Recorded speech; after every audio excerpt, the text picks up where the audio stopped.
Entendes o que estás lendo? O podcast que te leva através das páginas da Bíblia. Livro por livro. Capítulo por capítulo. Uma exposição bíblica emocionante. Aperte os cintos e embarque comigo nesta viagem.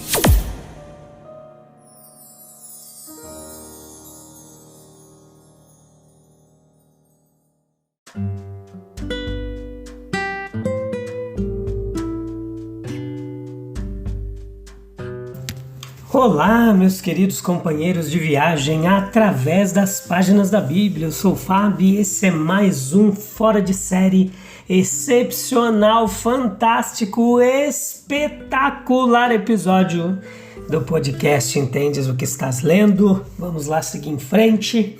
A gente está um pouco triste com tantos acontecimentos ali lá em Israel, né? Que a gente tem falado tanto sobre o povo de Israel aqui, estudado tantos casos de violência, de extremismo, enfim, queria compartilhar com vocês muitos fatos históricos interessantes, movimento sionista do século XIX, estabelecimento do Estado de Israel, decretado ali pela ONU em 1948, e tanto guerra de 63, ou foi 67, agora não me recordo direito, e tantos outros eventos históricos que contribuem e acirram essas questões geopolíticas e religiosas ali.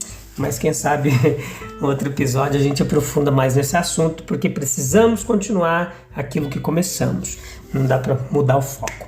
Enfim, vamos falar hoje das trombetas de prata aqui no capítulo 10.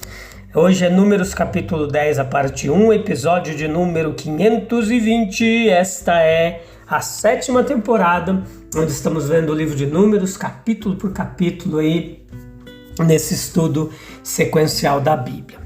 Então veja que o toque das trombetas de prata por Arão e seus filhos tem sido geralmente considerado como denotando a pregação do Evangelho. Alguns fazem essa simbologia, mas a interpretação aqui ela é equivocada quando usamos essa tipologia. Eu vou explicar para você por quê.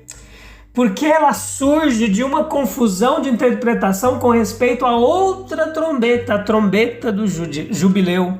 Levítico capítulo 25, versículo 9. E Lucas capítulo 4, versículo 16, também fala um pouquinho dessa forma. Veja que com a trombeta de prata, embora tenham o mesmo nome na Bíblia, são instrumentos bastante diferentes e são chamados por nomes hebraicos diferentes. E na nossa tradução, muitas vezes é o mesmo nome. Veja que o primeiro é o shofar, né? Chamado de shofar ou corneta, que algumas igrejas têm feito essa inserção de símbolos judaicos dentro do culto, como estrela de Davi, tocando shofar, enfim. Isso foge muito do contexto da igreja do Novo Testamento, não vamos entrar muito em detalhes sobre isso agora, nesse momento. Veja que o primeiro shofar, né, como o próprio nome indica, que no original ele era de chifre, né? Enquanto o último, o Hatzotzra, acho que é isso, meu hebraico não está muito bom não, Hatzotzra, era um tubo longo e reto de prata com uma boca em um formato de sino. Então veja que havia muita diferença aqui. A verdadeira intenção das trombetas de prata é claramente indicada na lei diante de nós. Eles deveriam ser um memorial para os filhos de Israel diante do seu Deus. Versículo 10. E a promessa era que quando as trombetas soassem, o povo seria lembrado diante do Senhor seu Deus e ele o salvaria de seus inimigos. Versículo 9. Em outras palavras, o toque das trombetas de prata era uma figura de oração. É uma figura extremamente impressionante e sugestiva. No começo, as trombetas em geral eram usadas apenas em ocasiões de solenidade religiosa, mas especialmente na época do rei Davi, o seu uso foi expandido.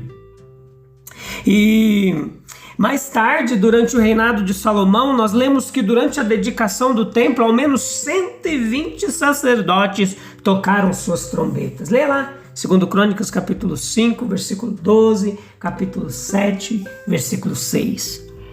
No Novo Testamento, nós encontramos a menção de um termo grego que significa trombeta.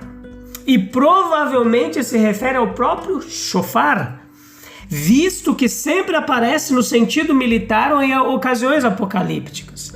Esse é o termo, por exemplo, que o apóstolo João emprega lá no livro de Apocalipse para se referir às 7 trombetas que foram dadas a 7 anjos. Apocalipse, capítulo 8.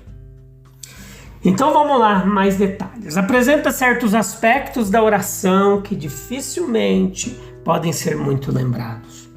Por um lado, nos adverte que a oração deve ser um exercício fervoroso e eficaz, como aquele toque da trombeta. Tiago, capítulo 5, versículo 16. O tom da trombeta, ele era o oposto de um sussurro tímido. Há um toque claro e determinado no toque de uma trombeta de prata. Isso não pretende sugerir que deva haver uma fala alta e veemente na oração. Não necessariamente. Mas significa sim que devemos colocar o coração em nossas orações e aplicar nossas forças. O espírito de adoção clama Abba, Pai. Além disso, a trombeta de prata ela emitia um som vibrante e alegre. Em quase todos os casos em que o toque dessa trombeta que ela é mencionado nas escrituras sugere alegria, esperança, exultação. Não deveria uma nota de alegria, esperança e exultação permear as nossas orações também?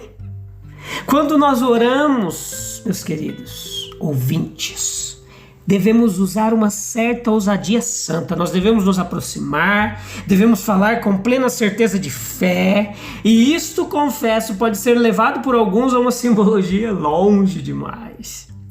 Mas não havia nada do tom de trombeta na oração do publicano. Pode haver uma oração aceitável num suspiro, num grito de angústia, no gemido de um prisioneiro. Mas não é a vontade de Deus que o relacionamento normal de seus filhos com Ele seja desse tipo. Eles devem invocá-lo com alegre confiança de que Ele é capaz e está pronto para ajudá-los. E muitos fazem isso, exageram. Há cristãos cujas orações estão sempre elevando o seu som de trombeta de prata. Falei primeiro do desígnio geral, tá? Da intenção espiritual dessa ordenança das trombetas de prata. Vamos observar agora as indicações que ela representa. Ela pertencia ao ofício sacerdotal, versículo 8. Então não deve ser confundido com o serviço levítico de canto que foi instituído depois pelo rei Davi, tá bom? No palácio. Aqui serviu uma variedade de usos seculares, entre eles as assembleias públicas. Elas eram convocadas pelo toque das trombetas. Eram as cornetas pelas quais os sinais militares eram dados, versículos 4 ao 6. E o fato de terem sido os sacerdotes que tocaram as trombetas em todas as ocasiões nos lembra que Israel era, em um sentido especial, uma nação santa. O toque das trombetas de prata ocorreu principalmente no serviço do santuário. Os detalhes estão anotados no versículo 10. As trombetas deveriam ser tocadas durante os sacrifícios. Como isso foi feito, aparece no exemplo relatado lá em 2 Crônicas, capítulo 29, versículo 26 ao 28. A intenção daquele toque era dizer: ó tu que habita nos céus, dá-nos ouvidos quando choramos.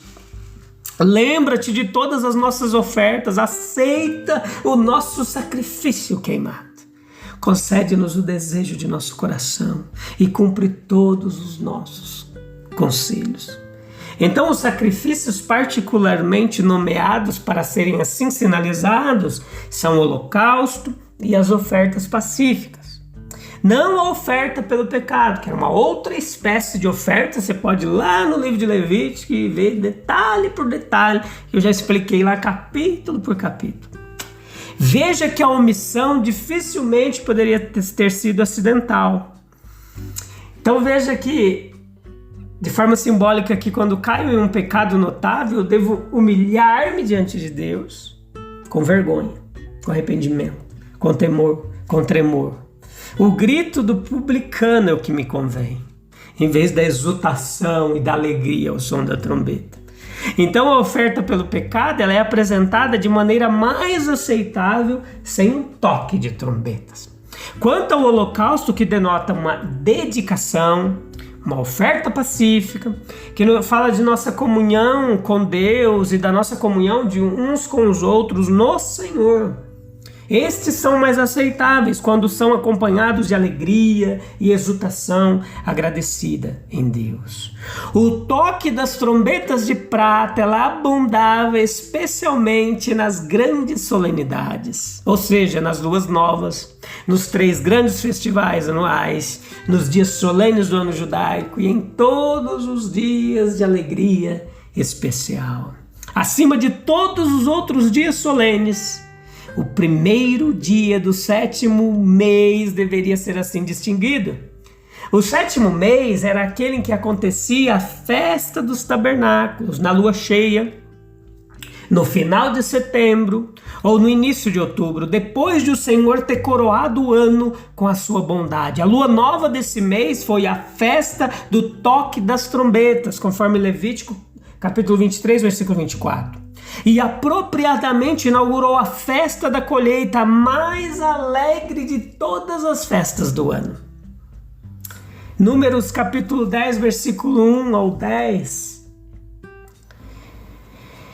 Aqui, no uso das trombetas, e aqui existe uma conexão manifesta entre a nuvem e as trombetas. No Sinai havia uma nuvem espessa sobre o monte e a voz da trombeta muito alta. Êxodo capítulo 19, versículo 16. E este parece ter sido um som milagroso, mas Jeová ordena então que Moisés mande fazer 2 trombetas de prata para uso permanente. Olha só. E assim tanto as trombetas quanto as nuvens eram lembradas do Sinai.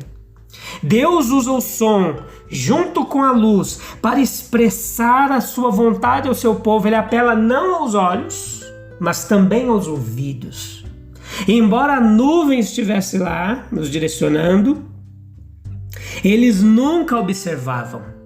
Quanto mais descansava, menos conscientes da sua presença eles se tornavam, se habituaram com a nuvem os acompanhando.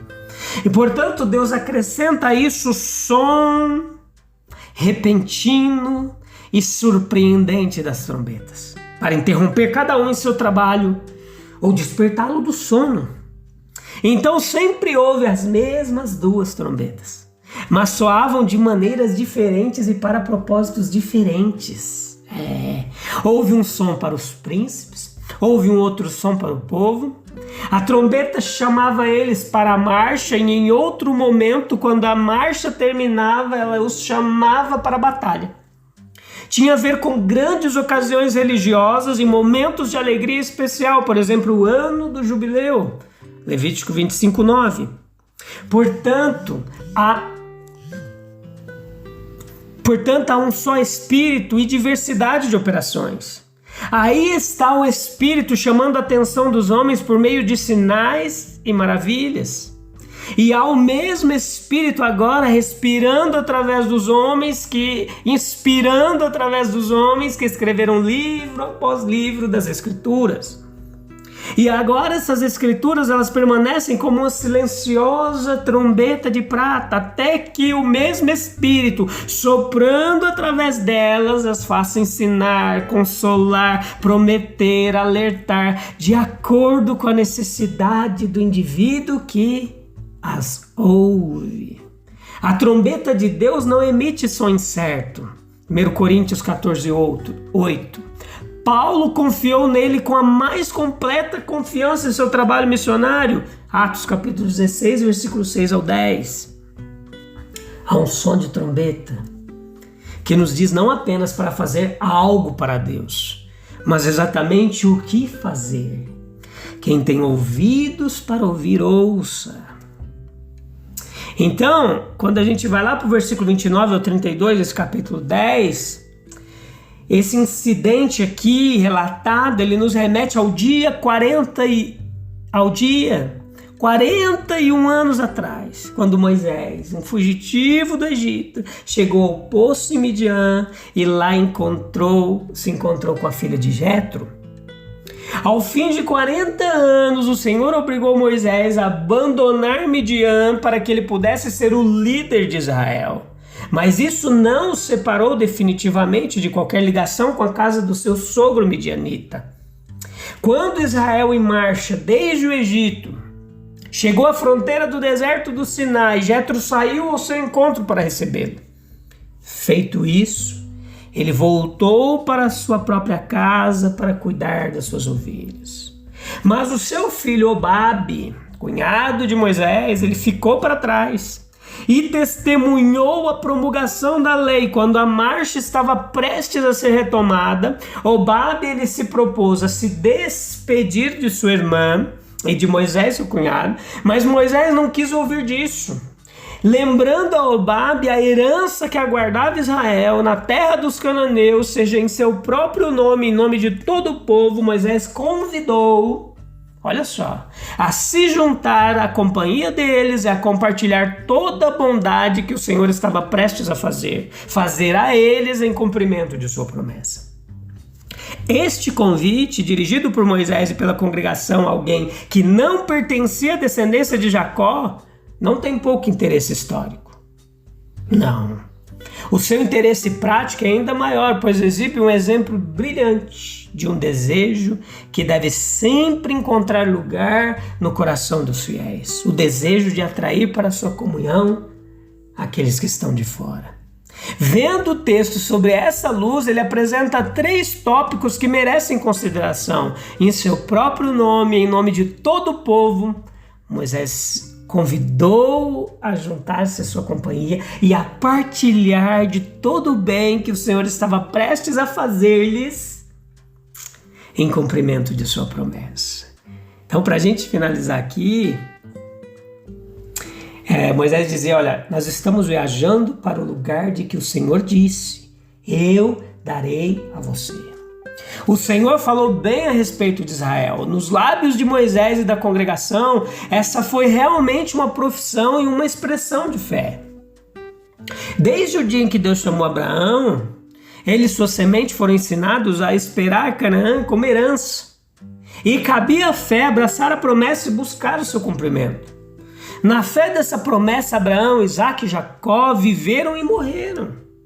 Deu mandamentos a respeito de seus ossos. Na fé disso, Moisés abandonou a casa de Faraó.